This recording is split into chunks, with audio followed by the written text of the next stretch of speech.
इसकी तैयारी के लिए जो मेहनत और जो जद्दोजहद हमारी बिरादरी के जिम्मेदारों को करनी पड़ती है, वो काबिल सताइश बात है, काबिल तारीफ बात है कि वो लोग आपके लिए एक ऐसा प्लेटफॉर्म जो है वो उपलब्ध करते हैं, हमारे लिए जो एक ऐसा प्लेटफॉर्म बनाते हैं जहाँ पर हमारी कौम के, हमारी बिरादरी के बच्चों को जो है उनकी हौसला अफजाई हो, उनकी रहनुमाई हो। तो हमारे एजुकेशन फाउंडेशन के बहुत सारे मकासद हैं। एजुकेशन फाउंडेशन का इस साल हमने ये मकसद रखा है कि हमें आने वाली ज़िंदगी के लिए क्या करना है, हमारे मकासद कौन से रहने वाले हैं। तो उससे पहले सबकी तमाम तलबा की काउंसलिंग, आज ये जो जिम्मेदार बैठे हुए हमारे बीच में, ये हमारी रहनुमाई करने वाले। देखो, सिर्फ एक स्टेज लगाना, अवार्ड आपके सामने सजे हुए आपको अवार्ड देना, आपको खाने का इंतज़ाम है करना और सिर्फ प्रोग्राम को ख़त्म कर देना, वो मकसद नहीं है। ये जो हजरात बैठे हुए हैं, इनकी हर बात हमारे ज़िंदगी के लिए मिसाल राह है। हम जो इकरा एजुकेशन सोसाइटी के जो है, तो इकरा कॉलेज में जो है, इकरा हाई स्कूल से लेकर इकरा कॉलेज में पढ़े, हमने यानी उर्दू हाई स्कूल में तालीम हासिल की।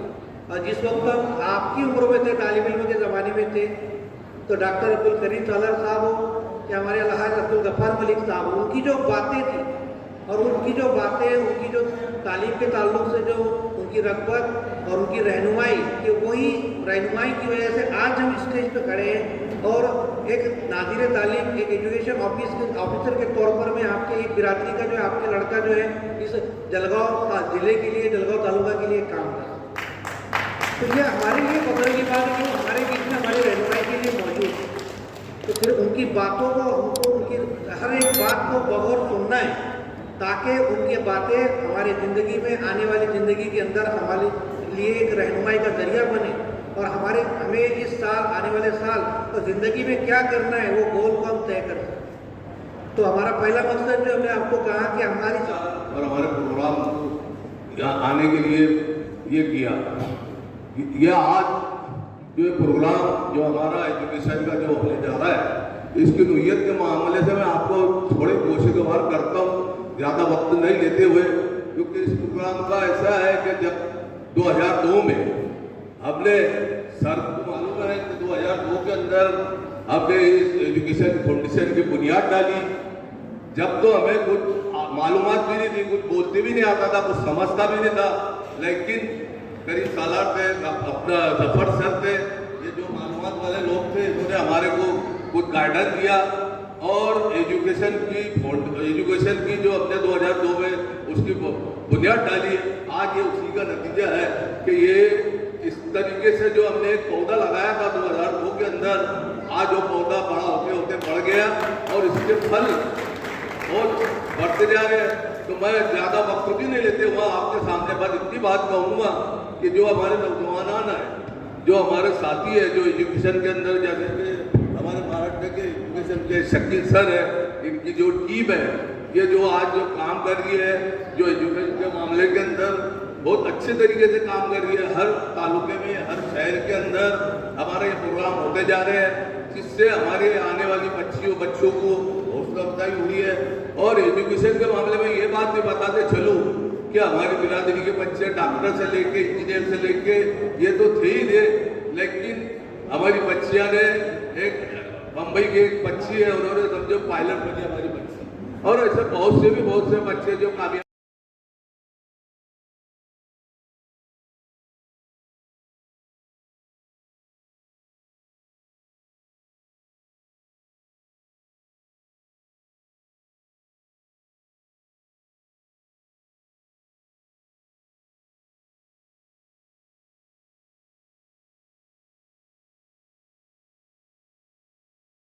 सुप्रीम कोर्ट में आवाज उठाई है, मुझे पूरी उम्मीद है और पूरा भरोसा है, अगर भाऊ के पास बिरादरी ने सही कागजात दिए तो महाराष्ट्र सरकार की तरफ से हम आपको यकीन दिलाते हैं कि हमारी ये मुल्क मैदान तो महाराष्ट्र की असेंबली में आपके लिए जरूर लड़ेगी। तरीके से आप क्या चाहते हैं, क्योंकि शेड्यूल कास्ट के जो बरात है, जो उसके फायदे हैं, वो आपको जब रिजर्वेशन मिलेगा उसके बाद से समझ में आएगी। बहुत सारी बातें बोलने की भाई, आप खुद देख रहे हो कि जिस अंदाज से बैठे, पहले कैसा अंदाज था आप नजदीक से जानते हैं, और जिसके पास 2 पैसा आता है मालूम हुआ कि मोहल्ला छोड़कर वो बंगले लेने चला गया, तो आदर्श नगर में जा रहा है, तो कोई वीआईपी कॉलोनी में जा रहा है। बहू आपके लोगों को प्यार इसलिए, आप किसी भी पार्टी में रहो, या आपकी खुशबू ऐसी है कि सब आपको चाहते हैं।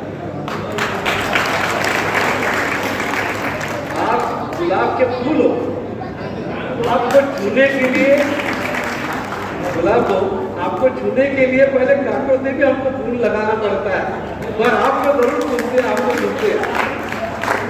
मुझे पूरा यकीन है कि आज जो चेंजेस आए इसके लिए आपकी मदद की जरूरत है, वरना ये समाज जो किसी जमाने में सिर्फ बकरे काटने का काम करता था, आज प्लॉटिंग के अंदर, कारखानदारी के अंदर, बड़े बड़े बिजनेस के अंदर, होलसेल मसालों के अंदर बहुत जबरदस्त तरीके से काम कर रहा है। मुझे पूरी उम्मीद है कि जिन बुजुर्गों ने ये पौधा लगाया, आज उसका फल आने वाली नस्ल देख रही है। मैं दुआ करता हूँ कि आपको इसी तरीके से आप मुस्तैद रहें, छोटी मोटी बातों के ऊपर से आपस में कोई ना इत्तेफाकी ना करें, क्योंकि हम अगर मिलकर रहेंगे तो दुनिया की कोई ताकत आपको तरक्की से नहीं रोकेगी, और अगर आप में फूट पड़ गई तो फिर आप कोई तरक्की नहीं कर सकेंगे। मैं गुजारिश करता हूँ आप तमाम से कि आप भी अपनी बिरादरी के अंदर लोग अपने समाज के कंधों पर पैर रखकर तरक्की कर लेते हैं। पैसा आया, नौकरी लगी, 2 पैसा आने के बाद अपने मोहल्लों को छोड़कर बंगलों के अंदर शिफ्ट हो जाते हैं। आपके आज के अध्यक्ष जो बैठे हैं, ये पालनी में उसी बारीक गली में रहते हैं, या दलित भी रहते हैं, या खाटी भी रहते हैं, चाहे तो करोड़ों का बंगला बना सकते हैं, लेकिन मैं वो आपको सलाम करता हूँ, आपने अपनी गली और मोहल्ले रियल एग्जाम्पल, बहुत बड़ी एग्जाम्पल है आपके लिए, और इसको हमने फॉलो करना चाहिए। जिस समाज के बलबूते वो ऊपर जाते हैं, पैसा आने के बाद अगर उस समाज को हम लात मारते हैं, तो याद रखो, अगर अपने चाहने वालों को आपने लात मारी, ऊपर वाला भी आपको लात मार सकता है। मैं अल्लाह से दुआ करता हूँ कि बिरादरी को खूब तरक्की अता करे, खूब जो है तो तालीम की जेवर से याचना करे, जो बच्चों को इनामात मिल रहे हैं वो खूब मेहनत करे और आगे बढ़े और समाज का नाम रोशन करे। मुझे आपने बुलाया, बोलने का मौका दिया, क्योंकि हमारा दुनिया के अंदर एक प्रोग्राम है, इसलिए मुझे निकलना है। हालांकि मैं इतना बड़ा आदमी नहीं कि मिनिस्टर साहब बैठे और मैं जाऊँ, लेकिन प्रोग्राम पहले से तय था, इसलिए मजबूरी से जाना पड़ रहा है। मैं थोड़ी देर बैठ के फिर बाद में जाऊँगा। बहुत बहुत शुक्रिया। अल्लाह। मैं ज्यादा नहीं बोलूंगा क्योंकि जिले के सब मातबर लोग, बड़े बड़े लोग यहाँ स्टेज पे बैठे हैं। मैं सिर्फ हमारे गुलाब भाव से इतना ही कहना चाहूंगा, और जो देता है उसी के पास मांगा जाता है, जिसी को दर्द समझता है उसी के पास जाया जाता है। तो इस जलगांव जिले में अगर सुरेश दादा जैन के बाद समाज को किसने देने का काम किया, मैं भले अलग पार्टी का कार्यकर्ता हूँ, मैं अलग पार्टी से बिलोंग करता हूँ, लेकिन जिसका जो है वो बोलना चाहिए। इसीलिए मैं आदरणीय गुलाब भाव से गुजारिश करूंगा कि जलगांव जिले से हम जब देहात से आते तो हमारे जैसे कार्यकर्ताओं को बैठने के लिए जगह नहीं होती है। शादी अगर कोई प्रोग्राम छोटा मोटा जिला लेवल पे करना होता है तो उसके लिए जगह अवेलेबल नहीं है। ये तो विष्णु भाव का बड़प्पन है कि एक बोलने पे हर टाइम हमारे समाज के लिए वो खड़े रहते हैं। आज उन्होंने हॉल यहाँ पे उपलब्ध कर दिया। तमाम बिरादरी की जानिब से मैं विष्णु भाव का भी दिल की गहराई से उनका मुबारकबाद करता हूँ, धन्यवाद देता हूँ। और गुलाब भाव से इतना ही कहूंगा कि एक लाइब्रेरी और जलगांव शहर में खूबसूरत सा शादी हॉल गुलाब भाव के निधि से, गुलाब भाव के माध्यम से हमको मिले, ऐसी गुजारिश गुलाब भाव से कहता हूँ। और मुझे अल्लाह की जात से उम्मीद है कि आदरणीय गुलाब भाव हमें नहीं कहेंगे, क्योंकि देने वाले है गुलाब भाव, अभी जिले की तिजोरी उनके ताबे में।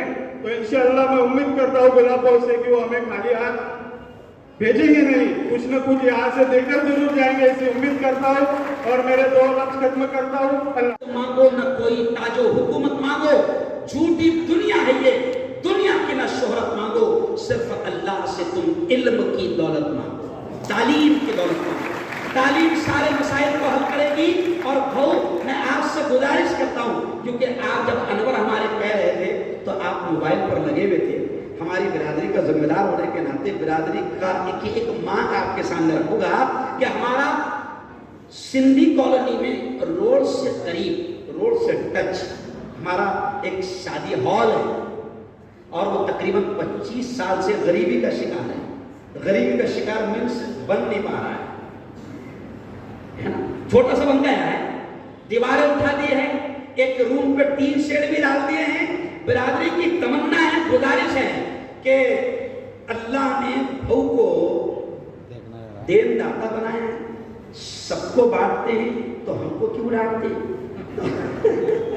हम चाहेंगे कि आज भाव कुछ ना कुछ ऐलान करके जाए, ताकि मेरी बिरादरी को वो जो शादी हॉल है वो अच्छे से अगर बन जाता है तो हमारे सारे प्रोग्राम वहाँ पर होंगे। और हमने इज्तिमाई शादियाँ समूह लगन के जरिए से हम बिरादरी को फजूल खर्ची से रोक रहे हैं। हम बहुत एक बात कह रहे हैं बिरादरी को कि अपने लाखों रुपए झूठी शान पर खर्च न करें, अपने लाखों रुपए बच्चों को अच्छी तालीम देने में खर्च करें। हम बिरादरी को ये पैगाम दे रहे हैं। तो अगर वो हाल का भी कुछ काम हो जाता है तो हम जो बेहाल है वो हाल में आ जाएंगे, अच्छा काम कर पाएंगे। मैं शुक्रिया अदा करता हूँ फिर भाव का और तमाम ये जितने जिम्मेदार हैं, मैं जिम्मेदार होने के नाते आपका भी शुक्रिया अदा करता हूँ, क्योंकि प्रोग्राम को ये जो मिला है तो ये आप सबके आशीर्वाद से मिला है। इस बार सिर्फ मुसलमानों ने ज़्यादा ध्यान नहीं दिया मेरे अंदर, वो बहुत मुझे बुरा लगता है, क्योंकि सबसे ज़्यादा काम कभी मैंने किया होगा, काम किया इसलिए बोल रहा हूँ। जैसा मुफ्ती साहब बोल रहे थे कि थोड़े हाल की बेहाल हो गए, उसके हाल बना दो। आप धरंगा में जाकर पूछो, 5 करोड़ दिए मैंने एक ही वक्त, 5 करोड़। आप नौशेराबाद में गली गली जाके देख लो, 5 करोड़ दिए है, लेकिन एक वोट नहीं दिया। क्या हुआ मालूम नहीं भाई। मैं पार्टी कौन सी ये, जैसा आप बोलते हैं कि भाई पार्टी कौन सी है, मत देखो आदमी को देखो। मैं तो आदमी बहुत अच्छा हूँ, इतना बुरा भी नहीं हूँ, लेकिन कभी कभी मैं सोचता हूँ कि 97 में मैं जब खड़ा था, जब सालार साहब चले गए, बॉस चले गए अपने, ये मेरे प्रचार को आए थे 97 में, मैं बैठे, मैं जेडपी में खड़ा था जब से आपकी वोट मेरे साथ में 90% थी, 90%। तो यही चुनाव में गड़बड़ हो गई सब क्या। तो ठीक है, वो भी ऐसा नहीं होता है कि भाई हम पिछले दिन भूल जाए। घर का भाई भी एक बार बात अपने खिलाफ चल जाता है, बाद में हम समझा तो उसको बोलते कि भाई ऐसा नहीं है, ऐसा नहीं है, ऐसा नहीं है। ये 5 साल वही कोशिश कर रहा हूँ, मैं तुम्हारा हूँ, मैं तुम्हारा हूँ, मैं तुम्हारा हूँ। और ये करने के लिए मुझे तो लगता है कि आपके आशीर्वाद से चुन के आने के बाद फिर से मंत्री पद मेरे को मिला, आज पालक मंत्री मिला। 6 साल से मैं यहाँ का पालक मंत्री, मुझे तो लगता है कि डिस्ट्रिक्ट में कंटिन्यू 6 साल पालक मंत्री रहने वाला वही होगा, ऐसा मुझे लगता है। कोई नहीं है, मेरी अक्षरों में लिखा जाएगा। क्योंकि मामा, अगर अभी हमारी वही बात हो रही थी कि अगर जलगांव में तमाम बिरादरी बोलो, समाज बोलो, अगर उनको देने का काम किसने किया है तो श्वेता जैन ने किया है। उसके बाद में अगर कोई है तो आप लोग हैं, तो ये बहुत बड़ी बात होगी कि आज ये यानी एक ठोस जो है एक बिल्डिंग बनती मिल जाएगी। फिर आपको विष्णु को ये तकलीफ भी देंगी नहीं, अगर इनका हॉल रहना तो इनके खाटी बिरादरी के हॉल में ये करा करेंगे। तो आपका मैं बहुत बहुत शुक्रिया अदा करता हूँ। प्यारे बच्चों, आप अगर 10वीं पास है तो 11वीं के फॉर्म आपने भर दिए होंगे, इसकी उम्मीद रखता हूँ। और पेरेंट्स से भी गुजारिश करता हूँ, और मामा पालक मंत्री चले गए, शासन से गुजारिश करता हूँ कि रिजल्ट आने को तकरीबन 3 से 4 महीने हो गए और अभी तक 11वीं के बच्चों का राउंड पे राउंड। तो शासन ने इसमें कुछ तो भी चेंजेस करने की बहुत जरूरत है।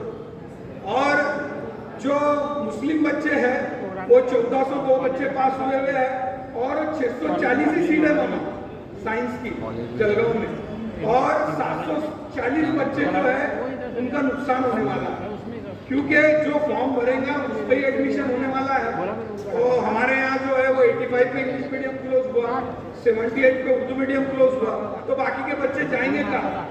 जो 60 वाले हैं, 55 वाले हैं, 50 वाले हैं, क्योंकि आर्ट्स में लेने का बच्चा थोड़ा सा नकल चक्कर करता है, पर आर्ट्स में भी बहुत सारी लाइन है।